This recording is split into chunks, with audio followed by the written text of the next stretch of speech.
So what are the students going to achieve during the courses? Well, beside the technical and the conceptual ideas that I mentioned before, the most important thing that they can take with them is to learn how to work with people from very different fields. With this age of big data and information economy, the body of knowledge that we have accumulated and all these different technologies, it's really overwhelming. And it's really beyond the intelligence and capacity of a single individual to actually master all of these or to achieve. So we really wish to develop with our students a critical understanding on these matters. After all, the workshop is but one exercise amongst the many, but what they can really take with them for a long time is the critical thinking behind these matters.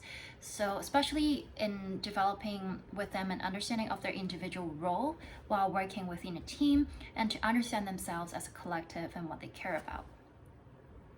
This is also the reason why the first step of the pipeline was that we helped the students to train a GPT-2, which is a natural language processing AI algorithm with philosophical books, theory books, and history books, and even fictions. And after the AI is trained, the students are able to ask the algorithm certain questions that they care about. For instance, one student asked what is the physical experience of architecture. And this is really interesting for us because AI doesn't have a physical body.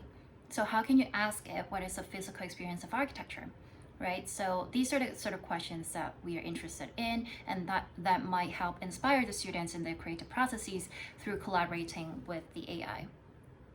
Another thing is coming from personal experience as an architect working in the digital domain, there is a shift in industry from architects building buildings to architecture building 3D worlds. And sometimes we might feel lost because, what is our role? What is the utility in our authorship anymore?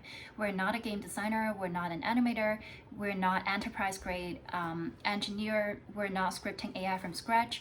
So what is our role and what's our identity? I'd like to think of this, like what we can do as an individual is to contribute back to the Creative Commons community through a data processing. So nowadays we collect a lot of raw data, but they don't mean anything unless we turn them into information. So through generative means, we might help to broaden imagination of what the future can be through processing these data. And to diversify vocational means, so that we empower students with the tools of contribution, and that's a sort of decentralization within the industry.